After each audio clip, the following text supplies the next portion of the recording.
Welcome back to So You Really Want to Learn Latin, and today we are going to be looking at the third conjugation and meeting a little fellow who will become one of our friends, rego. Now, rego means I rule. It is our standard third conjugation verb, and it does, as I have said before, behave in a few places in a not very friendly way. However, we are going to cope with that. So, first of all, let's have a little look at rego in its present tense. It goes rego, regis, regit, regimus, regitis, regunt. Okay, now, you can see it's got the same sort of endings that we've become familiar with. O-S-T, mus, tis, unt. But there's something a little bit funny going on with the vowel that comes immediately before those endings. So if you have a little look at that, rego, regis, regit, regimus, regitis, regunt. Okay, now, we kind of want to know where the stem of rego is and where the endings begin. And we probably know now that the best way to get hold of the present stem of a verb is to go to its principal parts and have a look there. So, let's have a look at the principal parts of rego. They are rego, regere, rexi, rectum. Okay, now the present infinitive of rego is regere, and to form the present stem of rego, normally you would go to the present infinitive, in other words the second principal part, and chop off just the re. With rego, you actually chop off the ere, and you're left with just reg. So, the present stem of rego is reg, and onto it the present tense endings are added. O, is, it, imus, itis, and unt. Okay? Right, now that isn't so bad. However, when we look at the future tense, we're sort of all primed to expect some bo, bis, bit, bimus, bitis, bunt endings. That's what we have with amo, that's what we had with moneo. With rego, totally different. The future tense endings are as follows. Regam, reges, reget, regemus, regatis, regent. Okay, so we've got am, ace, et, amus, aetis, ent added onto the present stem reg. That's going to cause a little bit of confusion further down the track when we see verbs with a kind of emus sort of ending. We're seeing amus, and we're thinking, well, is that like monemus, in which case it would be the present tense, or if it's a rego type of verb, it's actually a future tense. Okay, so I'll come back to that, but just be aware, it's another set of endings to learn, but it's also a potential heffalump trap for us not to fall into. Okay, now the imperfect tense, kind of easy-ish to recognise, but just to be precise about it, the endings are very slightly different because they've got an e in front of them. Okay, they go regebam, regebas, regebat, regebamus, regebatis, regebunt. Okay, so you can still see the bam, bas, bat, bamus, batis, bunt endings, but strictly speaking they are ebam, ebas, ebat, ebamus, ebatis, ebunt. Again, added on to the present stem reg. So, those are your first three tenses. Nothing too spooky apart from that future one, which, you know, is just, you will learn it. It's different and it has to be learned. Now, when we move into the perfect tense, there's actually nothing surprising. The The endings are exactly what you have learnt before. Isti, it, imus, istis, erunt, and those endings are added to the perfect stem, which you will remember we get from the third principal part. Okay, so if you look at rego's principal parts, we've got rego, reggere, rexi, rectum. So to get the perfect tense, you go to that third principal part, rexi, chop off the I to get the perfect stem, which is rex, and then you add the endings, isti, it, imus, istis, erunt. Okay? Now, as I said, there's nothing peculiar about that.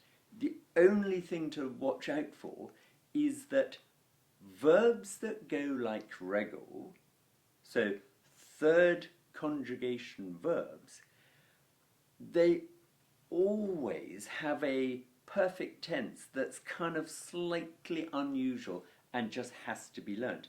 You can't kind of guess them in the way you can with amo, which almost always go o, are we. And moneo, a lot of them go eo, eri, ui.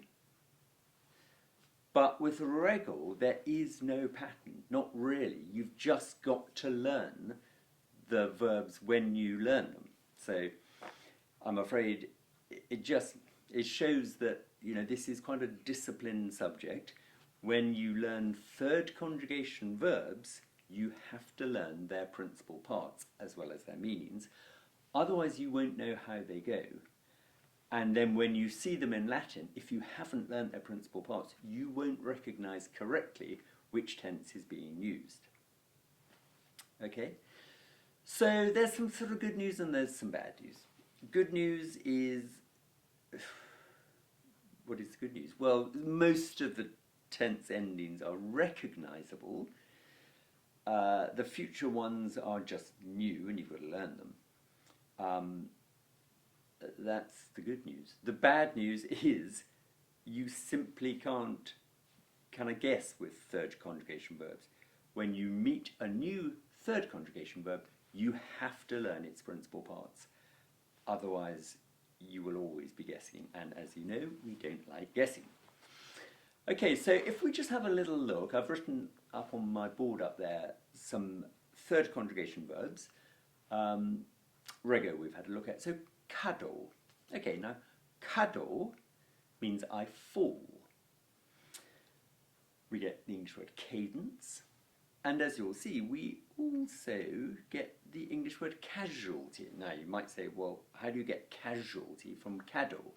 Well, principal parts of cado are cado, cadere, kekidi, carsum.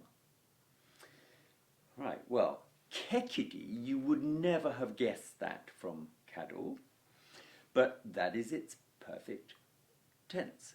So to form the perfect tense of cado, you're going cado, cadere, kekidi, and then you're going kekidi, kekidisti, kekidit, kekidimus, kekidistis, kekiderunt. Okay, so that's not very guessable. And then the fourth principal part, carsum, that's where we get casualty. Someone who has fallen over has suffered a casualty. Okay, let's have another one. Okay, surgo. Right, surgo means I rise. We get the English word surge. Right, principal parts. Surgo, surgere, surrexi, surrectum. Okay, well, the English word resurrection is a rising again, and that is from re surgo. Okay, now, surgo goes like rego, so in the present tense it's going surgo, surgis, surgit, surgimus, surgitis, surgunt. In the future tense, surgam, surges, surget, surgamus, surgatis, surgent. Imperfect tense, surgebam, surgebas, surgebat, surgebamus, surgebatis, surgebant. And then the perfect tense, well, you've got to know its principal parts and know that it goes sorexi. And then off you go. Sorexi, sorexisti, sorexit, soreximus, sorexistis, sorexerunt. Okay, we'll do one more. Scribble. Okay, scribble means I write. We get the word scribe or inscribe. And it goes scribble, scribere, scripsi, scriptum. Okay, so present tense of scribo goes like rego, scribo, scribis, scribit, scribimus, scribitis, scribunt. Future tense, scribam, scribe, scribet, scribemus, scribetis, scribent. Imperfect, scribebam, scribeba, scribebat, scribebam, scribebatis, scribebant. And then into the perfect tense, got to know its principal parts, scribo, scribery, scripsi. So that's where we go, scripsi, scripsisti, scripsit, scripsimus, scripsistis, scripserunt. Okay, now, you can see that there is now a little bit of scope for disaster, because just for example, scribit and scripsit, they both have a kind of it ending, but one is being placed on scrib, which is the present stem, and one is being placed on scrips, which is the perfect stem. Okay, so the detail of what we're doing now is just cranked up a bit. You're really looking at these words carefully and checking that you've learnt the principal parts of the verb correctly. Okay, right, let's move on and we will just do a few little practice sentences. I mean, not sentences, just little verb forms. So, for example, if you wanted the Latin for I shall rise, okay, we need the Latin for I rise, which is surgo. You need the principal parts of surgo to know how it goes. Surgo, surgere, surrexi, surrectum. Okay, so it's going like rego. We want the future tense of that, so we need the future tense endings for rego, which are am, ace, et, amus, atis, ent. And you need to put those endings on the present stem, which for surgo is surg. Okay, so you get surgam. Okay, now if you were doing you singular, are writing, Latin for I write is scribo, and we want the present tense, you are writing, so scribo, scribis, scribit, scribim, scribitus, scribunt. So you are writing scribis. Okay. If we were doing she was falling, okay, Latin for I fall is cado. Cado, cadere, cecidi, carsum goes like rego. So she was falling, we want the imperfect tense, cadebat. Okay, so we've added the ending ebat onto the present stem, cad. And we'll do one more. Let's say we have they have led. Now, the Latin for I lead is duco, and it has principal parts duco, ducere, duxi, ductum. Okay, so they have led. We need the perfect tense.